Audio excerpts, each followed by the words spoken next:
স্বরাষ্ট্র মন্ত্রণালয় এবং অন্তর্বর্তীকালীন সরকার অপারেশন ডেভিল হান্ট চালু করেছে। ডেভিল শুধুমাত্র ছাত্রলীগ, যুবলীগ, আওয়ামী লীগের ব্যানারে ছিল না, এখনো নেই। ওই কার্যক্রম যদি বর্তমানে রাজনীতি করছে এমন কোন রাজনৈতিক দলে কোন কর্মী করে, তাকেও ডেভিল হিসেবে গণ্য করে গ্রেফতার করতে হবে। সেই কার্যক্রম যদি সমন্বয়কের নাম ব্যবহার করে কেউ করে, তাকেও গ্রেফতার করতে হবে।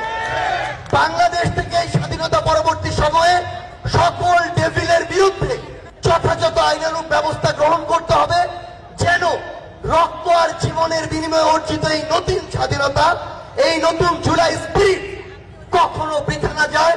আপনাদের সাথে আবারও আমাদের দেখা হবে সংগ্রামের রাজপথে অথবা বিজয়ে। বিশ্বাস করি ঢাকা বিশ্ববিদ্যালয় সেদিনও নেতৃত্বের সামনে সারিতে থাকবে। যুগের পর যুগ পেরিয়ে গিয়েছে, এই প্রথম ঢাকা বিশ্ববিদ্যালয়ের শিক্ষার্থীরা প্রথম বর্ষে কোনো দালালি তোষামোদি না করে লিগালি সিট পাচ্ছে। এই যে ধারা, এটা যেন অব্যাহত থাকে, কারণ এটা হচ্ছে নষ্টের গোড়া। এখান থেকে আবারও দালালি তোষামোদি শুরু হবে। এই ধারা অব্যাহত যেন থাকে, সিটগুলো যেন লিগালি পায়। বিশ্ববিদ্যালয় প্রশাসন যেমন সজাগ থাকবে, আমার সামনে থাকা আমার যোদ্ধারা যেন সজাগ থাকে।